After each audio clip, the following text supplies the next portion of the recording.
been a long time since I've done the video. Last time I was heading up to Crick. I've done Crick in the summer. Haven't really done a lot on YouTube. So I thought, you know what, I'm going to make another go of it. So here I am, currently heading back down Grand Union. So I'm just getting some water at Berkhamsted. Sorry for the noisy generator. So I've just gone through a lock in Berkhamsted. Berkhamsted is really gorgeous. So she's got some water, and there's a Greg right at the water point, which is really good. So I'm going to finish up and then head on out of Berkhamsted.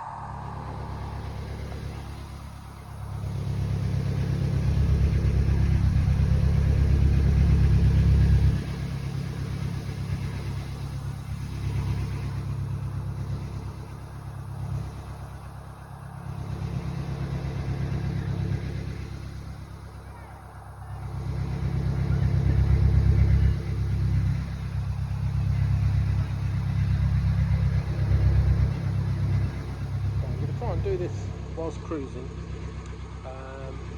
What has happened over the last 6 months? Fair bit, to be honest. I had a fair amount of engine problems. It was always losing oil, continuously losing oil. I managed to kind of limp it along for a while. Eventually it has given up, so the engine has been out. That's only recently, only about 4 or 5 days ago. 4 or 5 days ago that I've started moving again. But a big thanks to my parents for helping out with that. Getting in and out was really tough. But she's all up and running again, which is really good. Also, what I've been doing over the summer. Went to the Crick boat show. That was really good with my friends Natalie and Paul and their little one. A lot of inspiration about what to do with the boat and things like that. Started painting as well. So the sides have had a coat of paint. At the minute one side is different to the other because I'm not too sure what I like. If I like, how I've got it on one side over the other side.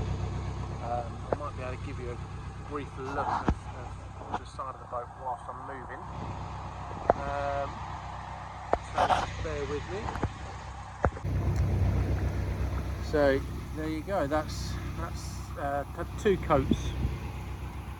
There's going to be more, and instead of this being blue, it's going to be yellow. And then on the other side it's a bit different. It's not red, it's white. Started painting the roof as well, and I'm going to have bands going over the roof, and it'll be Harlequin diamonds. Looks like I've got a bit of a weight at the lock. There's a wide beam going through. So it gives me a chance to moor up and then show you the side, the fresh paintwork on the sides. So the latest addition, one of the things is the double bike rack for me and my daughter. My electric bike is currently in my car, but all of the deck has been scraped back and all treated and that. And this is the paint scheme that I think I'm going to go with. All of the gunnel, which is this bit here, that's all been stripped. That was in a really bad condition. This has taken so much work, it is unbelievable, but very much worth it. This has only had 1 coat, and I'm going to do a black strip coming from this funnel, from the chimney. I'm going to have a black strip because of that. So that's something I need to paint. Still ongoing. This is all going to be stripped. It's going to be green. and this is going to be the what they call Radall Red anti-slip.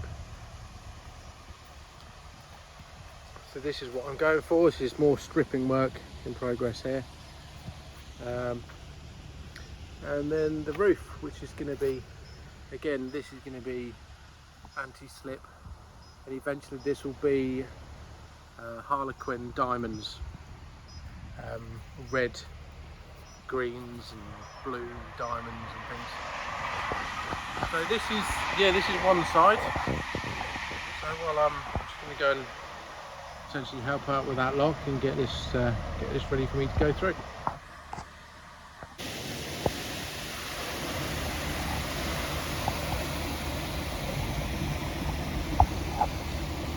And you can see the other side of the boat, slightly different paint scheme. So yeah, if anybody wants to make any comments on this video, whether or not this side is the better or red all the way along the side, I cannot decide.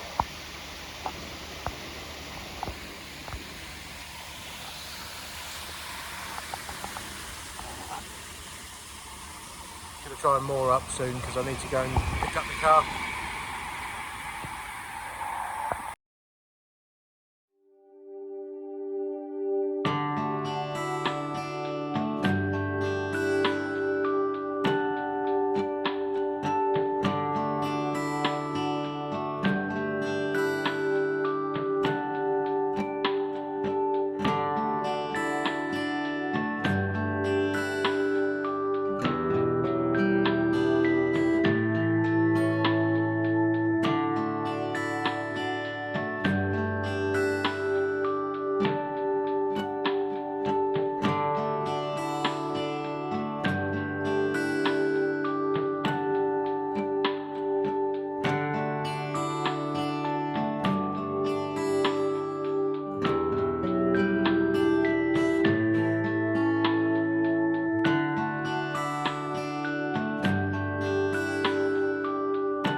So here she is, on the other side. Both sides have been stripped back to bare metal pretty much. 3 coats of primer, and this is 2 coats of top coat.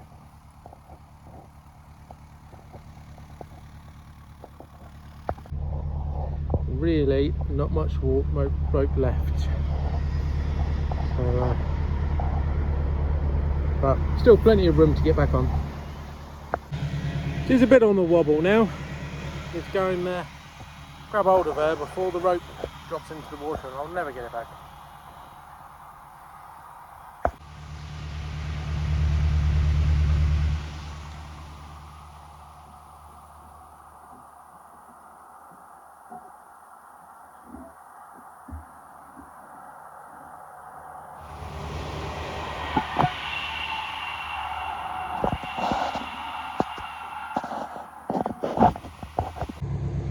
we go.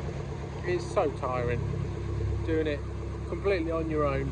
It really is knackering, having to moor and shut the gates and in and out.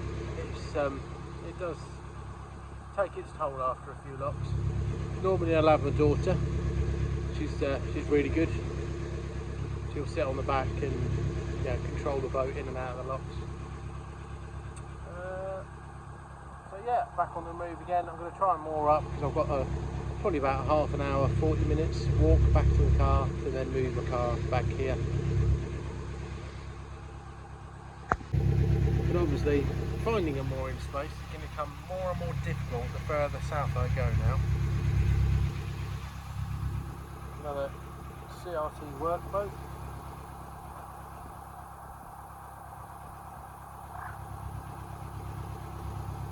I'm getting to the point where I'm starting to really miss being on the River Lee, and the River Stork now, so I can't wait to get back.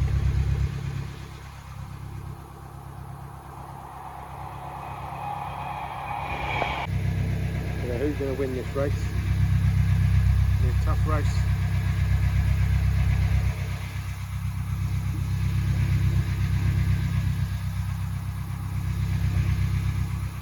I think I'm winning.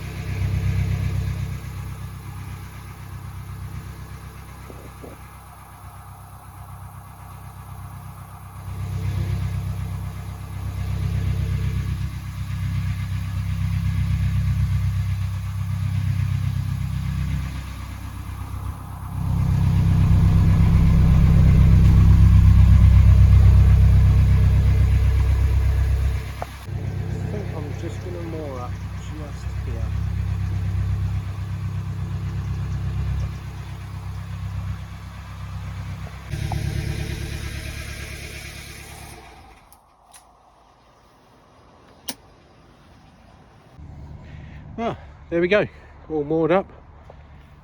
Just a quick chat about my mooring pins.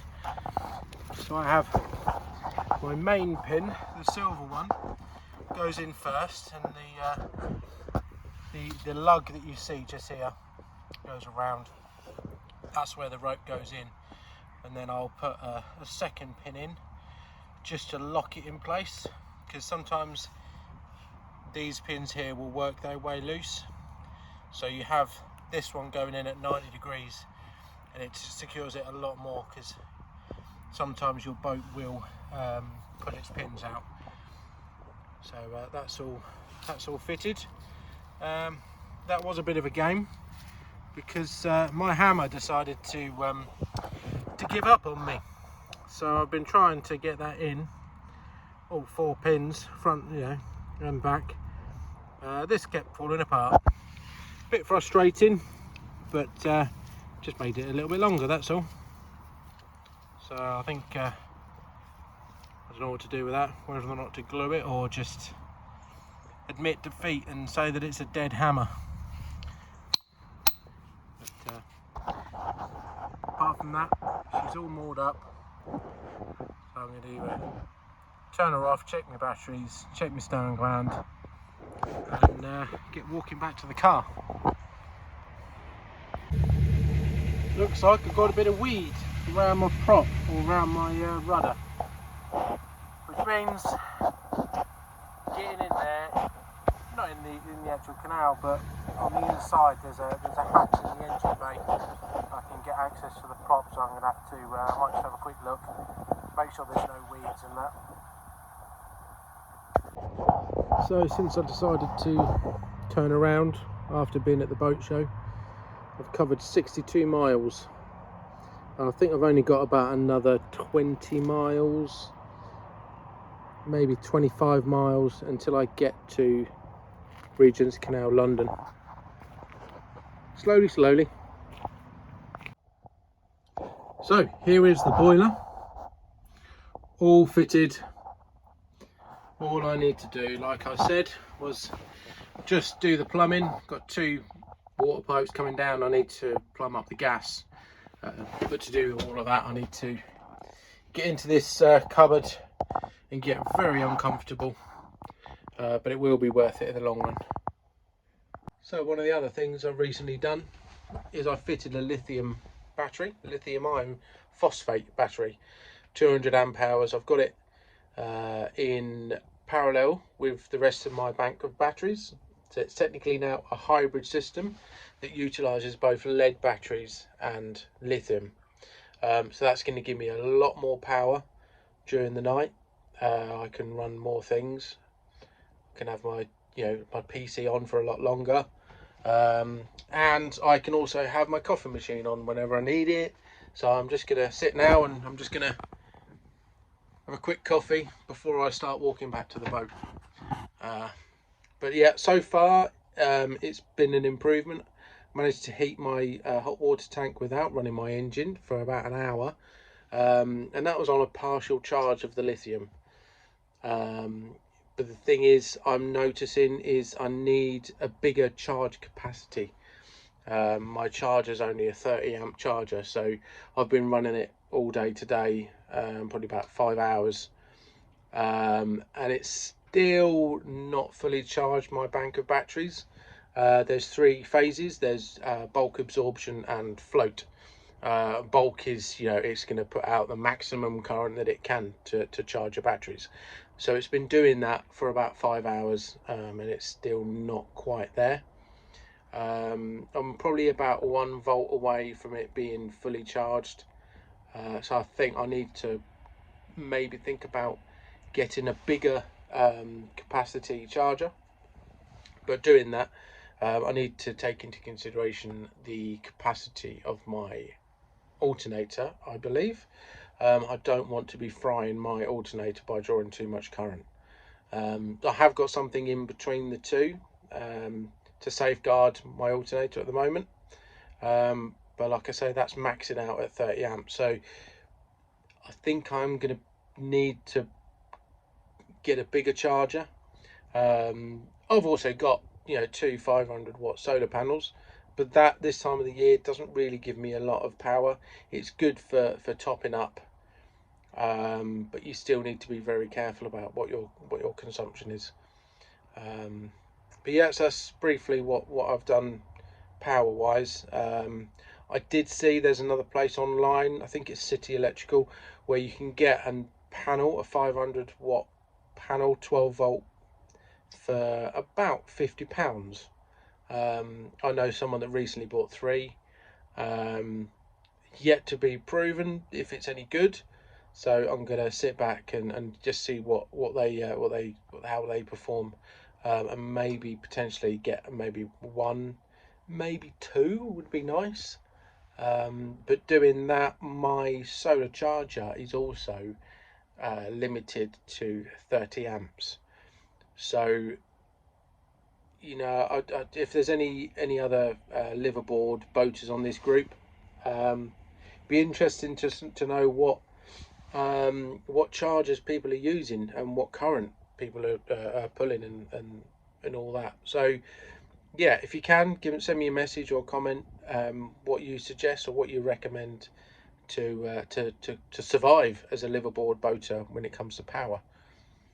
So in the meantime, I'm going to enjoy a nice cup of coffee, charge up my headphones, and then take a nice long walk. It's probably going to be about an hour's walk back to my car, and then try and find a parking space near here, and then do it all over again tomorrow. Smell of all this stove and all these fires, it's gorgeous when the coal gets burning. A really nice smell, but it does get a little bit smoky sometimes. So right, off we go. Nice long walk, more exercise, because obviously locking is not enough exercise. So it should be about a 40-minute walk, maybe an hour, but yeah, good way to chill out and unwind.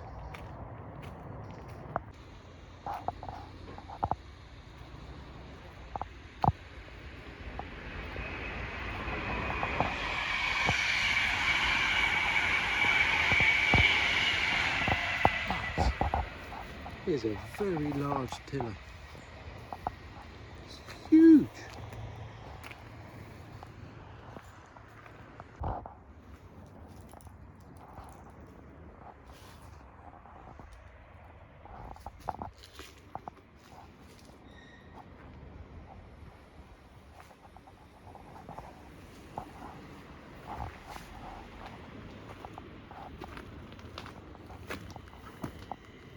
There's some really cool bridges along the Grand Union, really old. And every time I'm walking around like this, it's always good to keep an eye out for any potential places to park.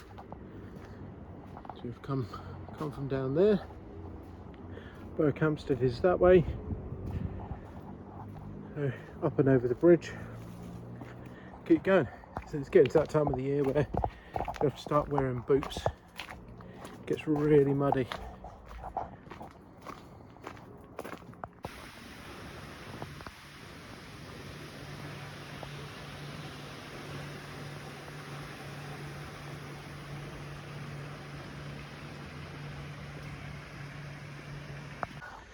Here's some more video from Berkhamsted. Pretty much in the middle of Berkhamsted now. So still got a long way. A couple of really good pubs down there. Yeah, there was a random picture of a hippopotamus and a totem pole. No idea what they're all about. But, so onwards and upwards. So here we are, we're coming out of the other side of Berkhamsted. So I've gone through this afternoon at lunchtime.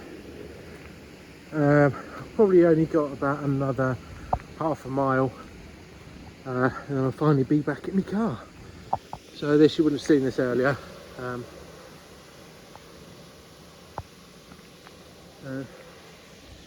All very nice, very quiet. And carry on up this way. You end up going up towards Milton Keynes and all that further north. But obviously I'm coming back this way to go back down into London and back onto the River Lee. Well, that was eventful. Got the car, bloody long walk, a lot longer than I was expecting. Got the car, moved the car back, so I'm just heading back to the boat now. Got chatting to a couple of people that were on a boat as I was walking to my car, and they were like, "Oh, come to the pub if you like." So yeah, they're gonna we're gonna go take some card games, and they're gonna play cards, have a couple of drinks, and just chill for the evening. So I'm gonna go back to the boat, quick shower, quick change of clothes, and time to chill. I'm proper knackered today. Locking does take it out of you, but still I wouldn't want to do anything other than boating and cruising and locking, and all is good. So yeah, I shall finish this video now, and I probably won't do many very frequently because I have still got a normal day job to do and looking after my daughter. But certainly, yeah, I'm gonna get back into it again, and I shall see you next one. See you later.